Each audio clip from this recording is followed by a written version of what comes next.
What does it take to lead with purpose across continents and across cultures? How does an educator from Senegal go on to shape schools in the US and be knighted by the French Republic for his impact? Hello, and welcome to Mentium. On today's Stories of Impact, we explore the extraordinary journey of a man who believes education is not just about classrooms. It's about creating bridges, transforming communities, and inspiring the next generation of global citizens. I am extremely honored to sit down with my brother, my friend, and my mentor, Elimane, an international educator and the current superintendent at Académie Lafayette. Born and raised in Senegal, Mr. Mbeng's journey has taken him across continents, from teaching in Dakar in England to leading in US schools, always driven by a passion for excellence and equity in education. With more than a decade of leadership at Académie Lafayette, prestigious recognitions like the Chevalier dans l'Ordre des Palmes académiques from the French Republic, and a career dedicated to nurturing minds and building bridges across cultures. Mr. Mbeng's story is the masterclass in purpose, leadership, persistence, and global impact. I want to invite you to dive into his inspiring journey and the lesson he has learned along the way. Without any further ado, Mr. Mbeng, can you tell us about who you are, your journey, and your story? Well, I am the superintendent of Académie Lafayette Public Charter School, which a school, a charter district in Kansas City, Missouri, providing French immersion education, international baccalaureate, and so on. I started this professional journey in Senegal. I was a school teacher, elementary school teacher in the rural area. I know what, when people talk about abri provisoire, I did that. I did my CAP in abri provisoire. I'm from a humble origin in Nioro Drip, at the center of Senegal. And of course, I worked my way from being a elementary school teacher to a high school teachers and inspector of education, and then ended up in the U.S. doing almost the same job because the superintendent is the inspector of education here in the United States.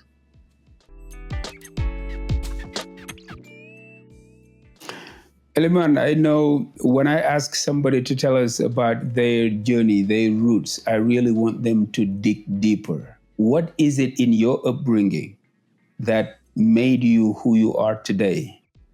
Because I know I have learned the risk of chaos, disorganization first. Because I come, as I said, from a humble beginning. My parents didn't go to school.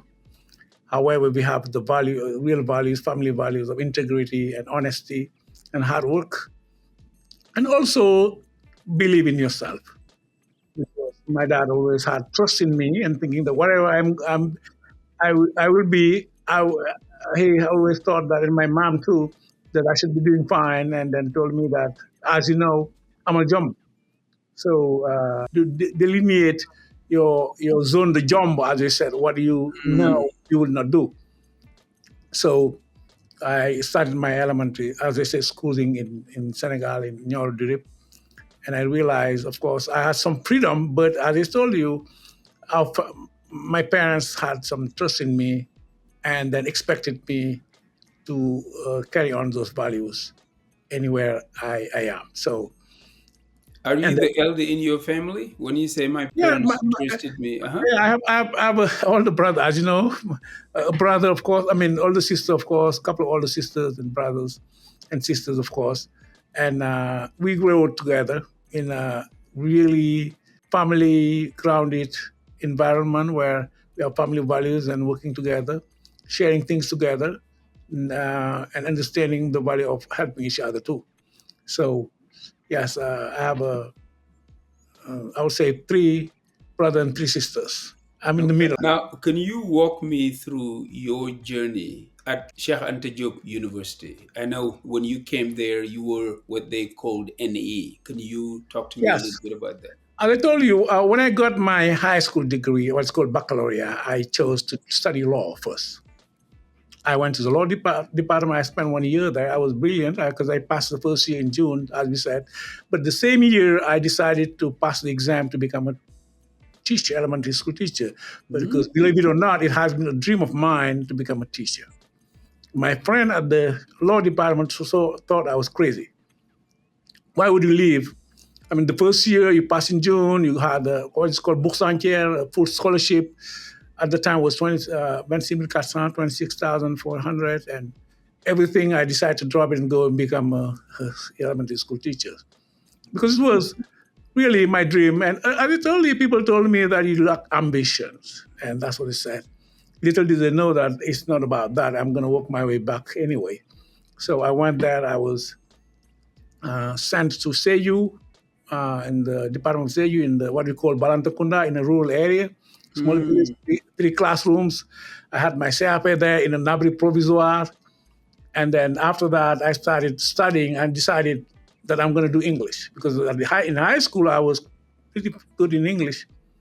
And what's called the NE, normally institutor, Mhm. is an exam passed by, open to elementary school teachers that have their high school degree. If you have a high school degree and you're an elementary school teacher, you can sit for that exam. And if you pass, you were sent to the university at École Normale Supérieure to study to become a high school teacher. Mhm. It's an extremely selective uh, concours. It was. Our what do you say promotion, our group, we were nine teachers, three from English and six for lettres modernes, French. Mhm. So we came there, and then as you know, I was already extremely organized from high school.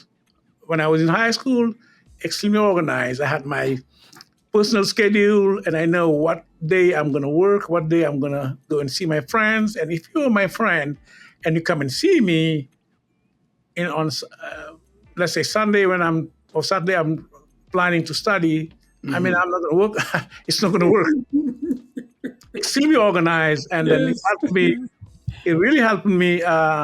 That discipline helped me to be one of the the highly performing student there. I was among the top two in my class all the time. So I carry on that organization at the university, and Mhm. I was extremely organized too at the university. I went to the Department of English and then keep on working really hard, of course, and I had brilliant results there at the Department of English. And then after that, as you know, what is called the assistana. So Mhm. we had this another kind of exam or concours or selection of who will be going to the United States or Exeter. Exeter was the crown jewel, like the highest one that everybody wanted to go to. I I was remember. selected. I I remember. was selected out of I think 250 students, and then to go to Exeter. A great experience for me because because it was the first time I realized I was black. When you're in Senegal, it's normal, but when you get to England and you turn around and everything you see is white, you say, "Wow, now I'm a minority." So that's the first time I realized it. But I found great friend there. The job was to teach French at the Mhm. university. For Mhm. first year students, second year, and licence, fourth year, because the third Mhm. year they're supposed to go to France. So I was teaching French for first year, second, and I think I did a pretty good job because the same year there was an inspection of the university. The inspectors came and visited me and gave me a really good grade. The department head called me and said, "Hey, do you want to stay?" And I said, "No, I'm going back home." I mean, people thought I was crazy. I mean, because once you go to Europe, you should stay. You're not coming back. I was planning anyway to go back because my dream was to do a doctorate and become teacher at the university. So, because I had the grade to do that. And that's how I get back. And then when I came back, did my training as a high school teacher, and again, passed another concours, exam selection to become an inspector of education, and I did the training. So in Senegal, that's my journey there, Yes. professional. And but in Senegal too, I was involved all the time. I've been involved in activities and community service all the time. When I was in my hometown, I was president of ISA, Association Culturelle et Sportive. In Dakar, I was the president of the University Economy Superior Students. I was president, and then even next year I was the coordinator or president of the Afro Caribbean Society, a great society. And then we did a lot of things. We have Caribbean students, students from France, black students. So I was president of Afro Caribbean Society. So even here in England, in the US, I created the first Senegalese association in Portland, Oregon. And then when I was in Kansas City, OC, I started organizing the Senegalese Independence Day in my own house until it becomes very big. So I've been always involved in community. I mean, look, leadership is in your DNA. I know most of these things, but I just want my viewers to understand who you really are. Not just an educator, not just a school leader, but somebody who's very, very brilliant. Now, for a young person who's watching this, what can you tell them about the importance of discipline, but the importance of really knowing what you want very early? Because you said you went to England. Anybody who went over there stayed. I know a lot of people who stayed, studied, did their PhD, and never look back. But you decided, when given the opportunity, you decided to come back home because you had a plan. Now, how did you manage to be like that in such a tender age? Yeah, that's right. I used to say, I always say, everything it was doing well. And when I'm studying, when I borrow from the vocabulary of peasantry, I mean, what is called bayat commonly. Now let's say nulle part will I mean the past, will explain the past, not the past. I wanna learn. I'm learning. Mhm. I'm not joking.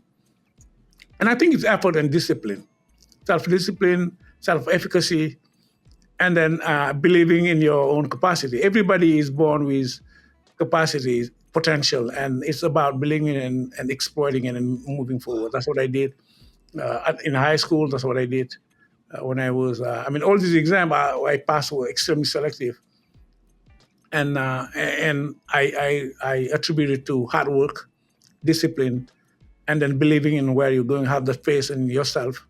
Ethics is important also because wherever you are, if you're ethical, you can lead. People look up to you because you're ethical. It's If extremely you are not important. ethical, you cannot lead. No, because leadership is complex. You don't force people to lead them. I mean, even if you force impose, people comply out of fear or something like that. But the ethics, leading by example, make it much easier for you. Absolutely. And then you inspire people to follow you. And then they believe in you because you have a clear vision of where they're going and you communicate very clearly to where you're going. And communication is everything. And then I think understand also. My lesson also is, especially when you're black and leading in a white community environment. You arrive. Some of the people, not all, few people have already some biases against you. Absolutely. They think you're there because you're black. You're a Yes. product of DEI, diversity, equity, of inclusion, Mhm. or what is called the positive discrimination. That's where you're there. Some Mhm. people, not all, and then from there they think you don't have the legitimacy to lead. So I believe in leading from the center and not getting everybody's idea out there. I've never been afraid of, as they call it, because I read that book, Buy-in also. You take your idea, you put it in the middle of the whatever, and I give people, ask people to shoot it. If they can shoot it down, it's not a good idea. If it's still standing when everybody empty their guns, I'm moving forward. I don't care what people are thinking. It's like courage also to lead. To lead. I don't have a problem of opening up to criticism. Everybody criticize what I'm doing. Of course, in an organized, disciplined way, because the culture of discipline is important in an organization where everybody is Absolutely. doing things. So for me, I've always also involved people in the decision-making process. Never been afraid, never felt a sense of insecurity where you think, okay, people will challenge me. No, bring it on. I mean, if you have a great idea, I'll take it. If the idea is not good enough, I'm not taking it. Whoever you are, I don't care. So that's what I call also one of the aspects of leadership is moral courage. Standing Elimane, for your value. I believe this was just a warm up, and you were already diving deep into leadership. And I know I've known you as a leader. I remember the hunger strike that you were involved in back in All the college time. with Masen. Uh, we might not have time to talk about all of that, but what I want you to talk to me about right now is that your journey of education like spanned across through three continents, Yeah. from Senegal to England to the US. Now, how those cultural environment and academic environment have shaped your being a school leader today? What have you learned from that background that you were using right now that is making you the leader you are? That's a great question because I mean our experience or our experiences shape our leadership, inform our leadership. And I absolutely believe that the experience helped me a lot, whether it's in terms of competence, or in terms of vision, in terms of also style of leadership. Because it's huge to be able to be an inspector of education. Let's say elementary school, uh, middle and high school teacher, inspector of education in Senegal. I taught in England, understand how I mean, remember also I was a monitor at the university Yeah. in Dakar and Hmm. taught there. And coming here, at first, I was hungry to learn because remember, after only 3 years of teaching in Portland, I was promoted, hired to become the head of school. I was wow. Now, I wasn't afraid of my competence, but I was afraid of understanding the American school culture, parents' culture, because that's completely different. I know Hmm. teaching, but how do you manage American parents? And remember that school was 98% white, middle class, people with means, Hmm. money, and they're paying a lot of money. It was a private school. So, how do you understand that? So, And and that then how was do you, in Portland, Portland, Oregon. Oregon. Okay. But my training in Senegal was really solid. And then, I mean, being somebody who likes to learn, I started learning a lot of things. And then learned a lot of business books, as you know, because I went on and did a certificate of business management because that certificate of business management helped me understand the business side of running a private Cool. school Yep. and then learning about marketing and something. So, but that experience was, again, I personally think that I have an advantage on over any school leader in the United States because I understand three different worlds. Because again, French system. The school in Portland was a French school accredited by the French government. Hmm. So from preschool all the way to middle school. So I was hiring French teachers, understanding French education system and or everything. So you have the Senegalese education system, the French education system, the American education system, and also the international baccalaureate because I was the first one to create the middle year program in Oregon, and I was also one of the pioneer of multilingual education in elementary school. I would say maybe in the U.S., but at least in Portland, the first one to introduce multilingualism in elementary school. Mm. with French, Mandarin, and Spanish. I mean, until Did you now, say Mandarin? Chinese? Mandarin, China. In Wow. elements, three languages. You know, I like, I can define myself as being bold. Bold Well, in a, not I was reckless, going to come to that. I not was reckless, going but to. but I like taking initiative. Uh, today, one of my college counselor of my high school was telling me, "Man, you're always having another idea." Because I shared with him a new initiative. She was, "Wow!" So, but anyway, that's me. Mhm. So that experience, coming back to your question, was extremely helpful. And and another way is when I talk about pedagogy, the approaches of francophone approach and American approach Mhm. of teaching something.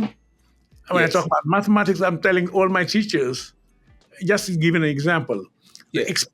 the experiential approach in the francophone system, what is called start on my experimental, and the Dewey approach, I do, we do, you do approach that collide when in terms of teaching mathematics. I always tell my American colleague that no, the experiential learning is much better. Those kind of understanding, you bring it from where, from your own experience and from your own training. So it's huge for me to be able. I mean, and also as I said, my experience as community leaders was extremely helpful also in the Mhm. United States because it's a democratic country. You need to listen to everybody, to be transparent, and to be ethical. Well, you mentioned earlier that you actually took a certificate in business management to help you manage the school. What can you tell me about that in Oregon? Because I know you found that school in the verge of bankruptcy. Yes. And within a year or two, you overturned that situation to actually make it profitable. How did you manage that? Yeah, that's one of my fully like I was hired. Uh, the school was really almost bankrupt, and they were looking for a head of school. And a lot of people applied, of course, from all over the country. And some of my colleagues, teachers from Belgium and France, because they knew me and say, Mr. Man, Elimane, you need to apply. You need to apply. I said, man, apply for what? Head of school. I mean, I said, okay, I'm going to apply to rest my conscience because if I don't and things do not work and people will tell me you have nothing to say. You were, and then I applied It's the true. last deadline. I sent my application and I started the interview process. I went through the hiring committee first, and then they recommended me to the board because I went to the board of director to have an interview, and it was a long interview, a 2 hour and a half interview. At the end of Two the hours and a half. at the end of the interview, the board president, who is an amazing guy, he is extremely, I mean, a businessman, extremely successful. He managed a real estate merchant banking of billions of dollars, $2 billion maybe. Hmm. And I mean, he was a little bit, I mean, uh, yeah, it's, seasoned. He looked me in and said, Mr. Bank, I think either you're bold or you're crazy. So, or you're a genius. I don't know, but because I've been doing interview for years, I've never seen a candidate like you. That's what you told me. I said, Wow. okay, I'm just really. I said, I'm just really seeing bold. So he hired me, and they offered me the job. I'm saying, wow. Now what I'm going to do? I am head of school. It's, I mean, and then I start the. I mean, I was more interested in organizing the pedagogy and teaching and learning, and then Hmm. by November, the crisis, financial crisis hit. The business manager told me you don't have money to pay his salary for the rest of the school year. We're talking about November. Okay? So I made a calculation. I said, we have two things. I mean, I'm going to be transparent. And that's where I decided I'm going to take at least understand the business side, Hmm. take business management Of about running a school, accounting, yes. marketing, strategic planning, and financials for non accounting and human resource management, and so on. Mm-hmm. So I developed a cash flow improvement plan right away, and then came to the parents, be very transparent, and the teacher. I say, okay, because fortunately the first class I took was financials. Okay, Mm. and then we start talking about. I was very transparent. Came to the teacher and say, hey, I cannot. If you're a couple, I cannot pay two salaries. I'm going to pay one of you. The other one will wait until we get some Wow. money and donation. I'm telling you what is called system day and double double. I took my own. I was so crazy. Okay, because back then I had to do some layoff because they hired some what's called ads, the assistants that were doing certain things. I said no, we cannot afford that. So I laid off the ads. But as you know, by American law, if you lay off somebody you have 48 hours to pay them, they do. Yes. You don't have the money. So do you know what I did? Went on and empty my own savings account to pay these people. Okay, You emptied your my, own my saving savings account. saving account to pay these people to show how and then let people know. I got all the parents together. I explained to them what's going on and how I'm gonna fix this. Okay, I'm Mm-hmm. gonna ask them by December to pay me next year's tuition. Start paying it. You see, but I clearly told them this is where we have, and they start paying me in December next year's tuition. I'm functioning with next year's tuition, finish the year, and little by little, and then the board also put, I mean, their houses. They guaranteed their houses to take loans, bank loans. I mean, this is great story. So you know what? I talked to teachers. Personally, I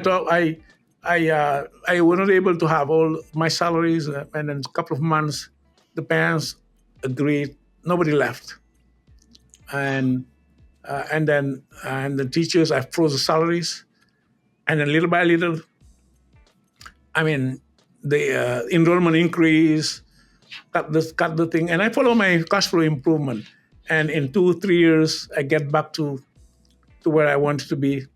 And I doubled, I mean, I increased the salaries twice because you remember I froze it 1 year, but I tried to give back to the teachers. I give them a double increase. And then little by little, we went out of that crazy hole. And then not only that, but we opened, as I promised to the board, opened a middle school with international baccalaureate. It was, at the time, it was a dream because nobody opened a middle year program, IB, in Oregon. So I was the first one to open it. In 2 years, we got it.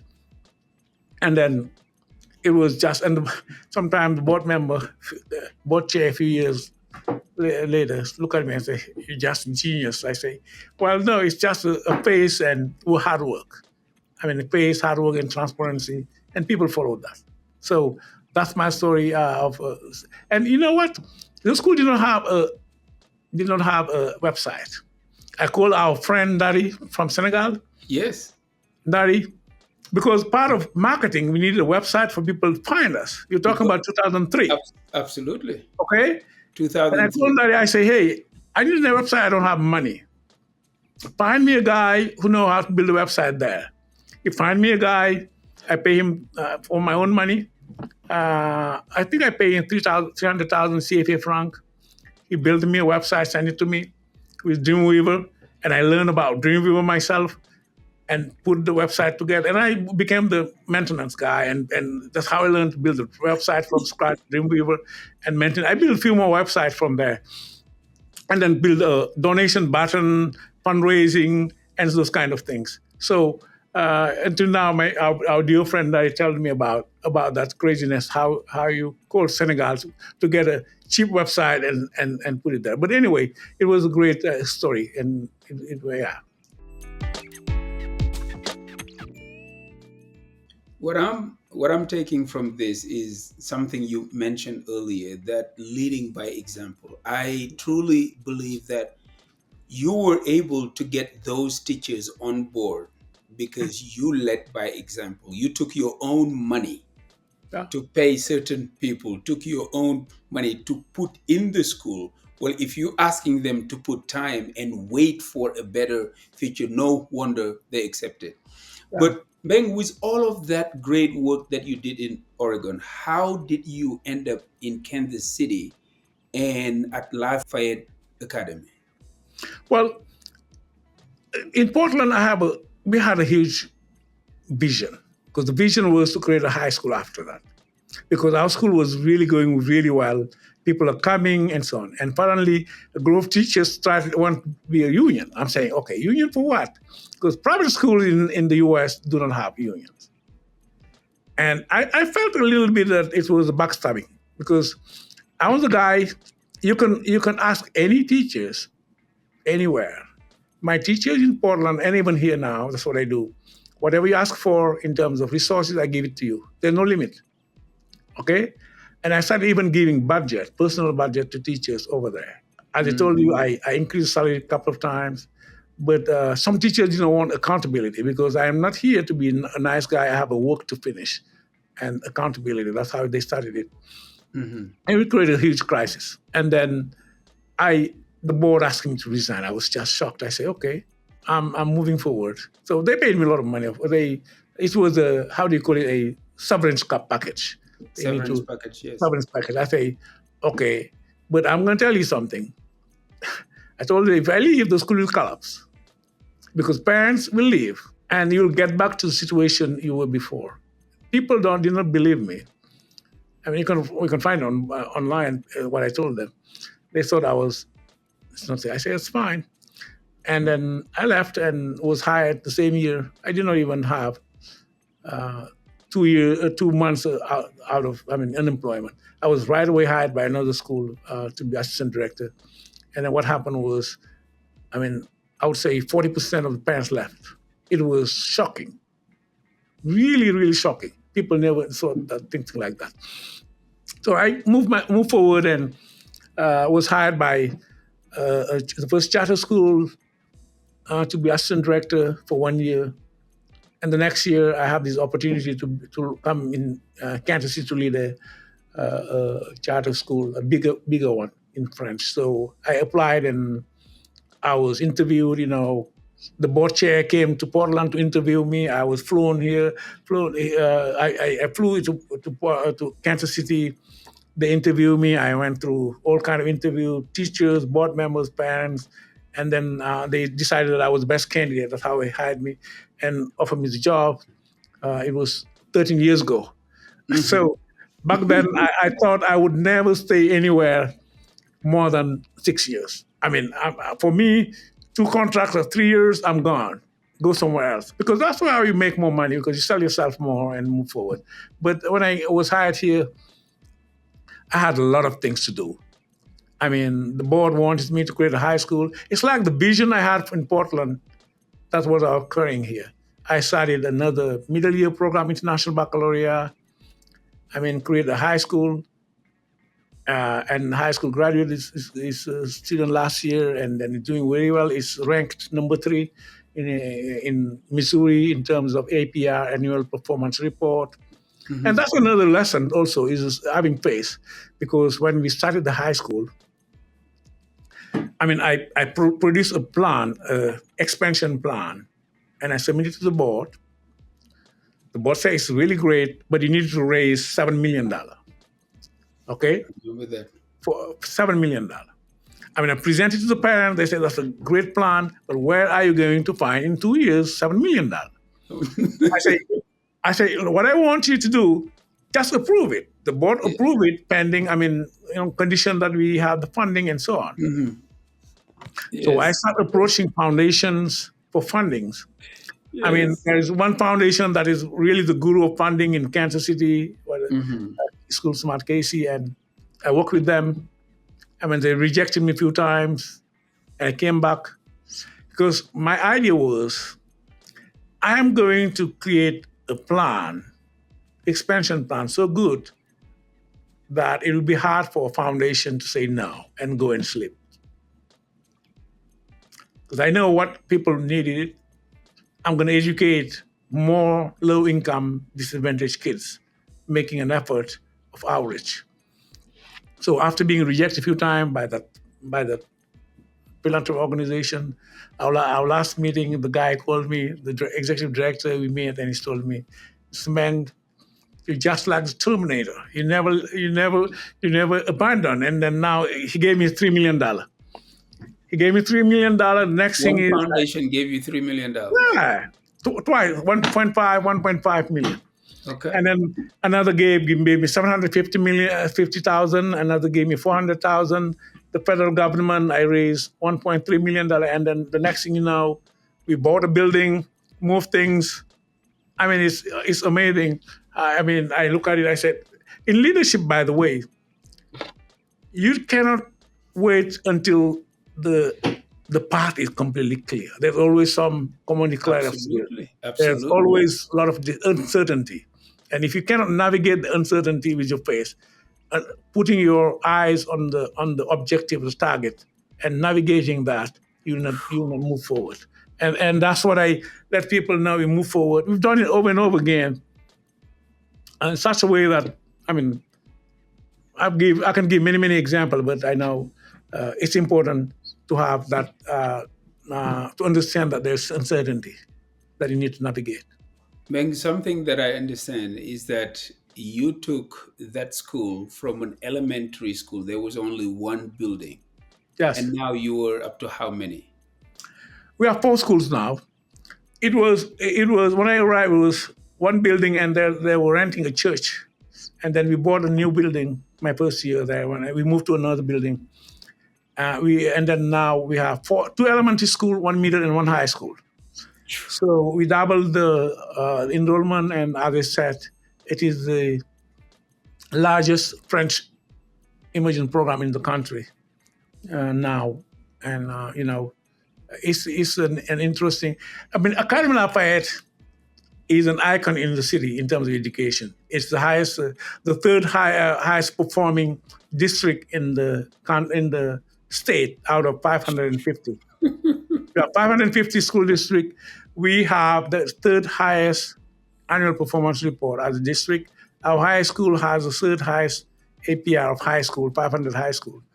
Anyway, and the city, I mean, Academy Lafayette has impacted tremendously the city. And then it's not only academic, but sports. We have always been the top. I mean, we won the state championship for cross country, middle school cross country, and track and field 3 years in a row. Soccer, we beat everybody. I mean, it's just an amazing education institution for kids.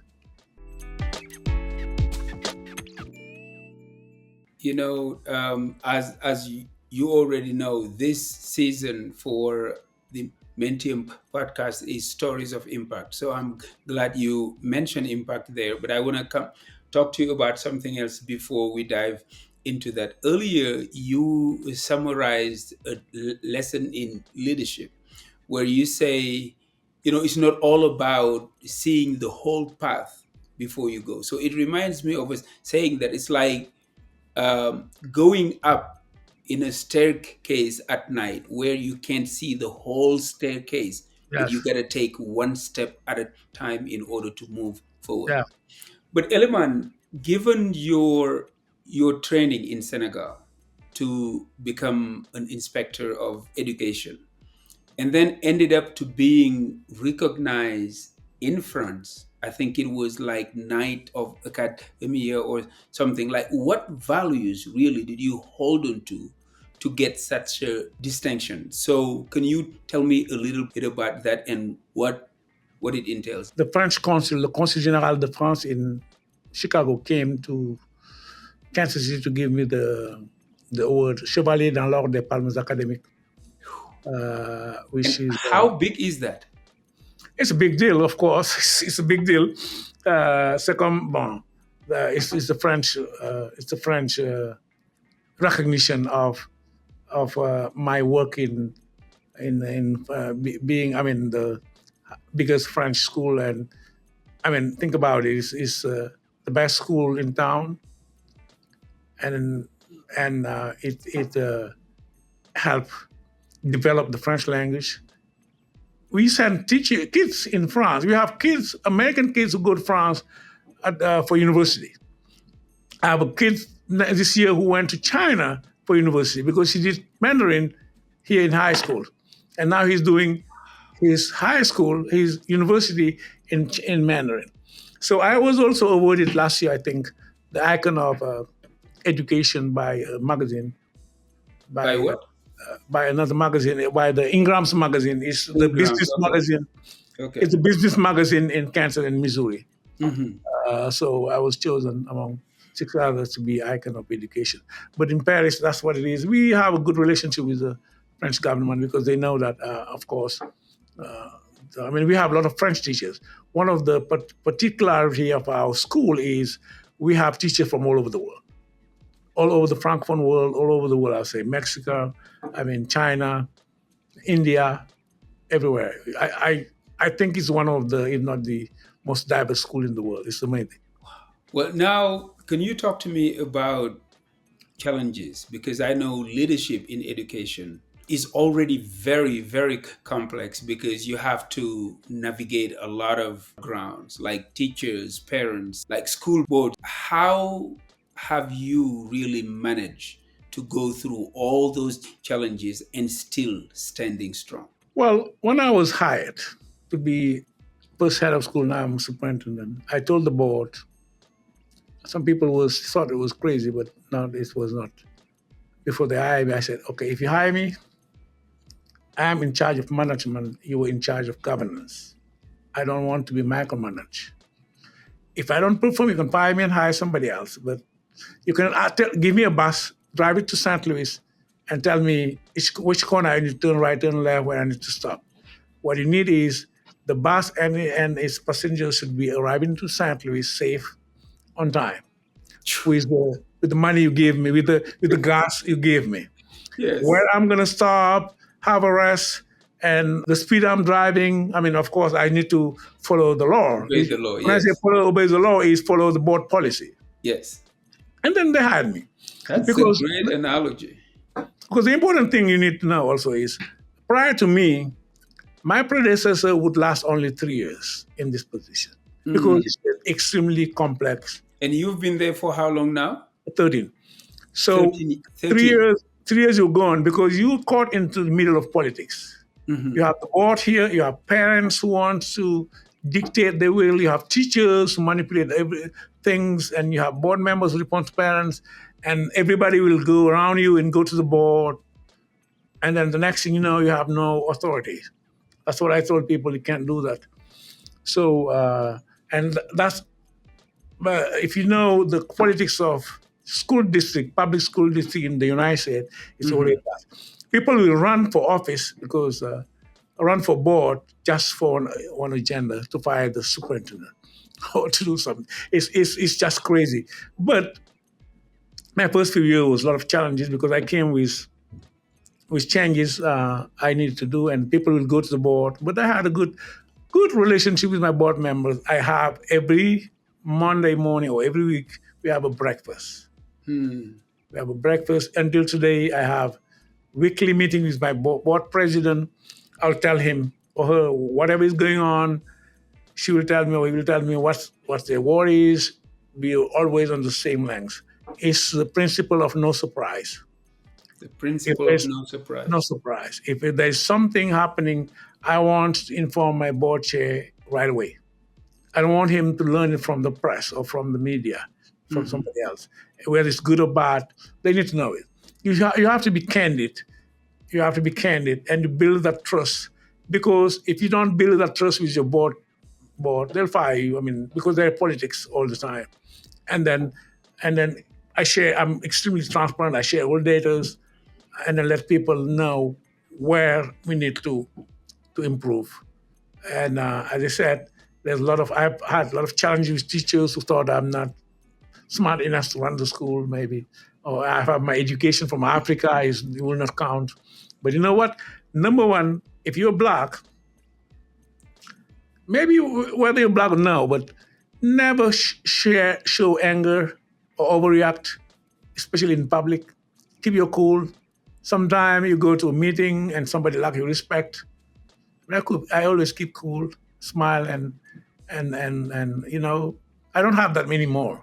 It was my first few years where people will gang together and try to go to the board to have you get you fired and so on, but it never worked and I had even issue with my PTO One time I had a great And what PTO. is the PTO for somebody who doesn't It's a know? parent teacher organization. Okay. Parent organization.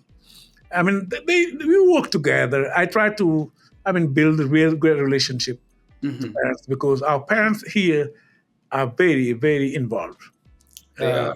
Time left there is they're extremely involved. So sometimes I had some issues with some PTO presidents who want to get me fired, want to build some things. I said, I said you can bring it on. So, but the board will not follow her.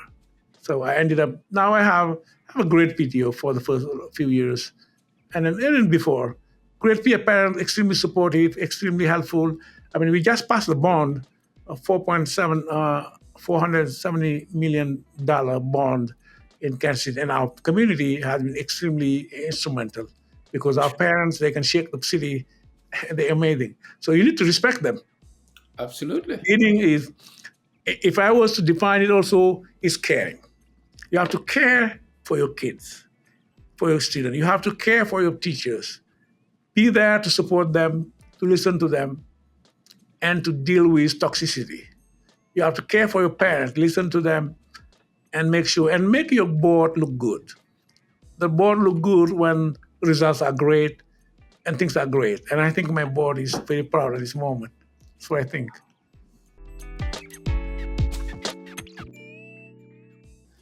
Look, uh, while you were speaking, you said something that caught my attention, and I didn't even realize that, or if it would matter. But since somebody raised it, let's talk about it. Somebody told you that all your degrees were from Africa, so you should not be a leader here. What did you respond to that? Number one, I'm so proud of my degree in Senegal because I show value of my education. I don't want to attribute my success to a Western education, a degree from Paris or the United States. What I'm telling you is, sometimes the proof of the pudding is in the eating. That is Let true. your results talk. Okay, Absolutely. that's what is important. Let your results talk, and don't respond to those kind of nonsense. And I've never tried to be retaliating against a teacher here. I tried not to do that. They all left because they didn't get what they want, which is Hmm. great. And then the funny thing is, the teachers who left, many of them want to come back Of course. because they realize the grass is not greener somewhere else. And then we treat our teachers with extreme respect. We give them personal budget. Most school districts don't do that. We give them. I have my own faculty advisory council. I meet with the Mhm. teacher advisory council. I met with them. I meet with them every month, listen to their concern, address it. We talk about it. Lately, I increased the salary tremendously, and everybody's thanking me that they're really happy that we had this huge salary increase. I went and forwarded it to the board, and I wanna make sure that we care for your teachers, care for your kids, and Okay. your parents. So Ilman, before I talk about impact, I've noticed something when I was there because I visited the school and even had the chance to be interviewed by your students, yes, uh, the ones who were in journalism. yes. But one thing that I realized is that you hired many, many, many teachers from Africa. Do you get any pushback on that, or how does it work? Yes, I hired a lot of many teachers from Africa, many. But I'm not the one to hire. The principals hire. The principals do interview and make recommendations. The thing I see when they make a recommendation to me, I look at whether or not they follow the process we defined, whether or not the candidate is qualified. But at the same time, I have a principle, very simple principle. I will not hire somebody because they're Africans or Senegalese, but I will not abstain from hiring somebody because they're African or Person. Senegalese because of fearing of pushback. That's why I'm talking about moral courage. If you're really good, my teachers, African teachers, and a teacher from Israel or from India, from France, Canada, they're extremely competent and they evaluated by the principals. So we, as I said, we have a very diverse population. We have teachers from Burundi, from Senegal, Cote d'Ivoire, Mali, Niger, and where else? So, and then a lot of teachers. So, of course, I'm talking about Africa. I mean, we have teachers from Algeria, from Morocco, and then we have, of course, France, uh, and Canada. I mean, Belgium.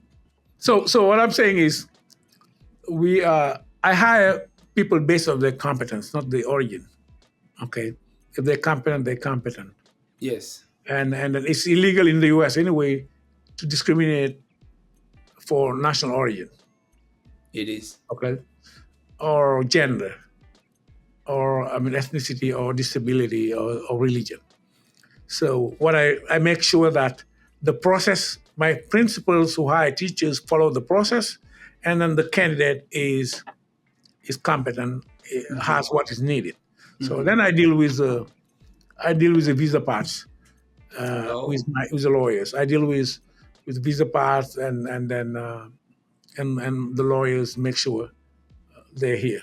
So far, we have been very lucky to have teachers from all over the world, many from Africa or France or Canada, and in Asia even, and they're doing well. So it's a very diverse teacher it population. is. It is. It is. Now, Eliman, we are almost closing, but we cannot do that without talking about impact. Now, as an educator, what would you attribute to the impact you are having on your kids? Is it your leadership style? Is it your knowledge? Is it your educational background? What is it that you are using to have an impact not only on the kids but also on the community at large? Personally, I believe in the strength of a coalition. You need to build a coalition, and then of course the power of a community, because our community is our secret too. We have an amazing community. We involve them, and then last but not least is the magic of communication. Hmm. Communication is extreme. You need to be transparent. You need to communicate, communicate, communicate. Get people Absolutely. involved. Build a team, and be a PLC if you have to talk about academic. I mean, teaching jargon is PLC is professional learning community. Hmm. Having a professional learning community, like teachers that collaborate, work together, like a team, parents Yes. who are partners, that we listen to them. I have a conseil d'école where parents, teachers, and students sit together to talk about what can be improved, what is great. I think it's the whole thing of bringing people together, and then collaborative leadership, and making sure every stakeholder is involved in the decision making process. It doesn't make you a weak leader or you don't know where you're going, because when push comes to shove, you I've never been shy of taking my responsibility and making the right decision. Absolutely. Sometimes I'm alone. I mean, that's the loneliness of leadership. But I try Hmm. to respect people and communicate and make the why of this decision. And I want to make sure to listen to everyone before the decision is made. People think it's a waste of time. It's not. That's what I believe in. That's what I Hmm. do in Senegal. That's what what I'm doing here. Now, Eliman, do you have a story to share over like a student, say a student or a teacher or a parent who's been impacted by the work that you do over there? We have a lot. Mm. A couple of weeks ago, I went to Costco and I met a grandparent, an African American grandparent. And he saw me and came to me and greeted me and tell me, thank you so much because you gave my, it's a former grandparent. It's no longer grandparent because the kids, they had 4 kids here who graduated. Okay. And then he saw me and say, thank you very much because my grandkids were given extremely excellent education, in your city. And I see it all the time. And my graduate kids, if the kids who graduated from middle school and went to the other high schools, they have. I mean, all those teachers think. I mean, they're extremely well prepared. They most of the time they're valedictorian. Hmm. Most of the time, I have teachers, I have kids Wow. last year, 2 years ago, I went to the University of Chicago with my son, and we found another classmate, same kids. I mean, same class. She's doing medical studies there. I mean, it was I was so proud to two minority kids. I mean, accepted to the University of Chicago from the same grade class, and then going there. I have kids from everywhere, Harvard, I mean, Duke, Brown. I mean, it's just amazing. They're really well prepared. And then the parents, sometimes, especially when the kids graduate and go somewhere else, they realize the impact it has, the education. I'm real proud of what we're doing. So, how many of your own children have gone through your school? So I have three kids. One graduated here, and then two are still here. One is in 11th grade doing full IB, and then the other one is in 10th grade also getting ready So, for. all of them are there. Yeah, because, you know, I personally I think it's the best education you can offer kids because think about it. I mean, not only you have the language French, it's in French. I mean, our kids outperform their peer in English language art. We're teaching kids 80% of the classes are in French. Only they have English 1 hour and 1 hour a day. Yet when you go to the state test in English language art, our kids outperform their peer in the suburb in English and in science. We have kids extremely great in science too. I mean, mathematics, and they're doing great. So on top of that, these Wow. kids are exposed. Our kids go to France in 7th grade. They go to Guadeloupe. They went to Guadeloupe, China, Senegal. Every year we send a group of kids, high schoolers to Senegal. They're getting ready to go, and Costa Rica. And they have. I mean, I'm saying. I always tell people, I'm not joking. I'm every day I'm trying to provide the best education that public money can buy because this is normally a private education, but I can do it alone. I do it with a team. I have a fantastic team. My admin team is amazing. My teachers are great. My high school teacher team is I think the best. They're so caring, great. So, but I think in terms of impact, it's amazing, and then that's why parents support us. They support the education. They support the teaching and learning. They support our teachers.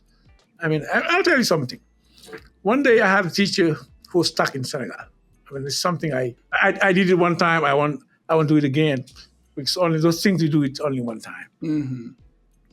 Generally, I have a good relationship with American embassy. They're amazing, and when you write to them and say, "Hey, I have a teacher. He's about to come," they always try to give them, I mean, an appointment that is reasonable. They can get the visa and come and teach. Yes. Only embassy I always had a problem in Senegal. I don't know why. Maybe they see the bank, they say, okay, maybe these guys, whatever. And I had teachers who are always struggling. And then one particular teacher was given an appointment. We talk about, we're in July, Hmm. and they gave him an appointment June next year, like at the end of the school year. I'm trying to write to the embassy, somebody, the officer, and say, hey, I sent a letter that ignored it. The guy told me, when the ambassador cannot change that. I say, okay. Now I say, okay, let me do it the American way. So I wrote an email to my parents and said, send an email to this embassy because they block our kid there. I'm telling you, in 24 hours, the next day, the guy called me and said, tell your parent to stop. We're gonna, and then tell your teacher to call me. Oh my And then gosh. it was Friday. The teacher got his rendezvous on Monday. And I'm telling you, the legal counsel of the governor of the state called me and said the governor and the mayor. I mean, I have all these community leaders. They called me and say, "Talk to me. What can you do about the situation?" I'm sorry, but it was resolved. So those are the craziest things you do once. I mean, because I want to have a good relationship with these embassies. They're great. I know they have to go through all these processes and crazy things. I We have don't. a good relationship with the embassy in Dakar, and I think it was one time things that we did. So What I know about you is that if you had to do it again, you will do it. No, no. I think there's some folly that you do once because I don't want to. No, Because I don't want to put these great I people working understand, at but the in embassy. this particular situation, you had to stand up for somebody. You had to stand up for your school and what you believe in. Yeah. So to So me, uh-huh. so I again I said these embassies are great and they work really well with us and they understand the shortage of teachers in the United States and that help us. But those are some, as I said, sometimes you do something.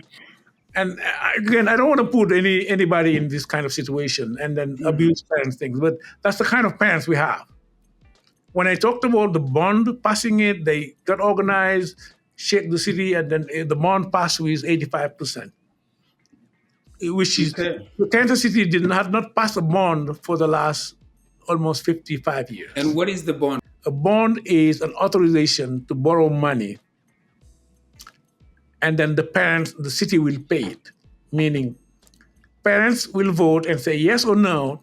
They will increase their tax, their their residence tax. Mm.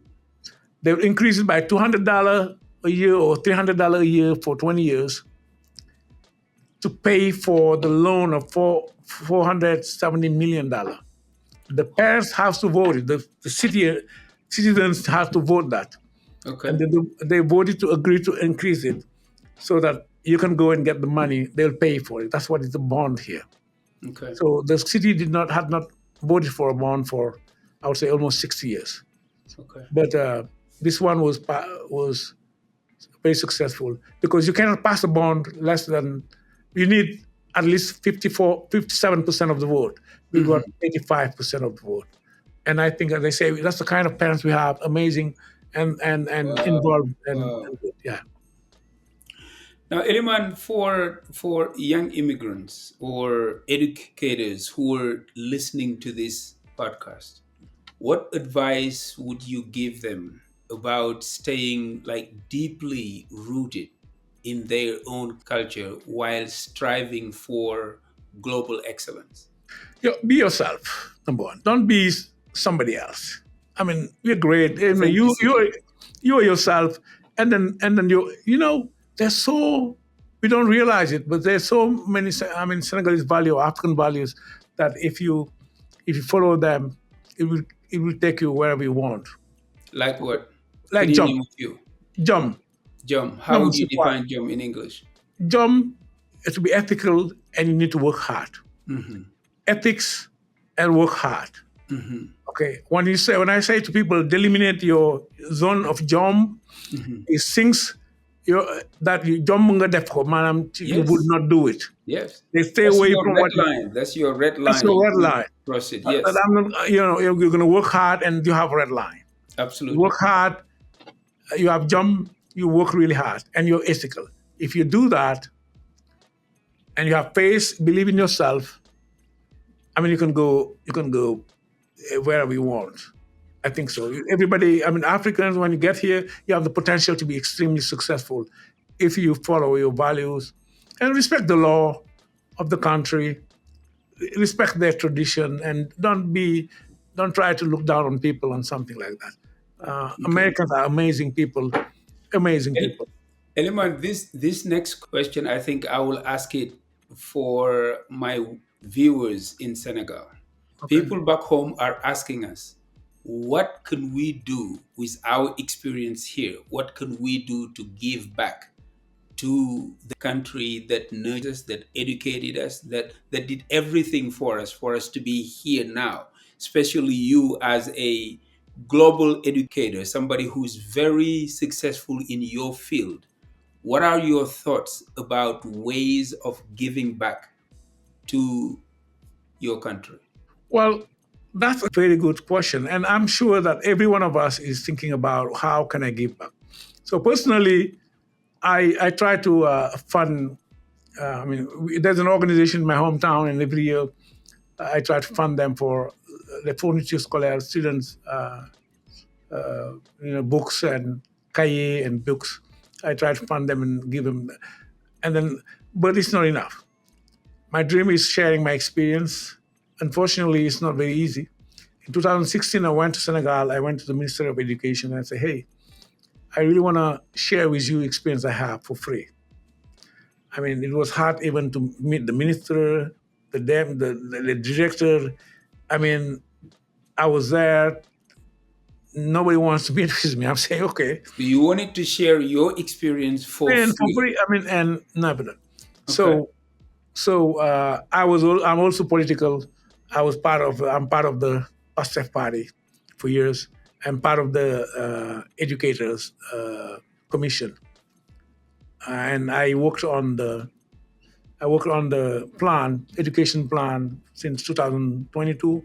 We started our meeting for 2 years to work on, but in the middle of the crisis, and but unfortunately, I feel like the education system in Senegal has the potential of being a Premier League, but it is now like in a Nawetan situation.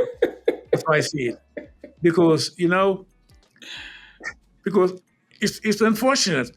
Somebody like me, I mean, I've never been approached even by the minister is trying to run his and if you wanna push yourself there, people will think you want to be I mean appointed somewhere and you're looking for something, unfortunately. And then if you stay, nobody look at. But my experience, especially reforming the high school with real world learning, making sure that every Senegalese bachelier is ready for college, has done a credit, college credit, or a profession, a career, right? Then it's possible to do it, and that's what it would help.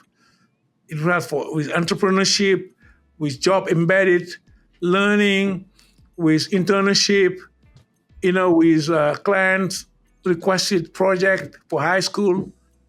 It's huge. What is it? Because in Kansas City is at the forefront of this reform of real world learning, and I'm Mhm, part of it or something. I'm saying, okay, this is what our country needs to resolve the unemployment and mhm. training, right at the end of high school and the link to and so on. But people don't listen or they just ignore it because they think you're going to take their place, something like that, and if you push a little bit, people think Absolutely. you want something.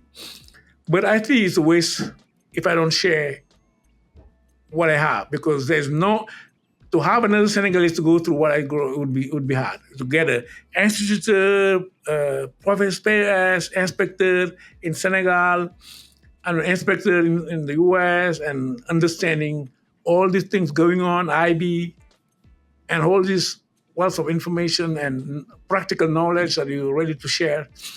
I mean, it's frustrating because that's the biggest impact I can do. Help reform the high school and make it one of the best in the world. Because I Well, know how to. Eliman, I might have a small solution to that I will suggest. I know I already talked to you about the Mentium Institute. I want you to be part of that and become a host where you can actually have a curriculum or however you design it. It is a place that you can share your knowledge with people in the world. Because what I'm always saying is the only way you can become a generational failure is if you die with everything that you know. That's my biggest So fear. yeah, I That's terrible. know it is difficult, trying to give back because you are not the only one who shared this with me. I have another guy who's in computer engineering. I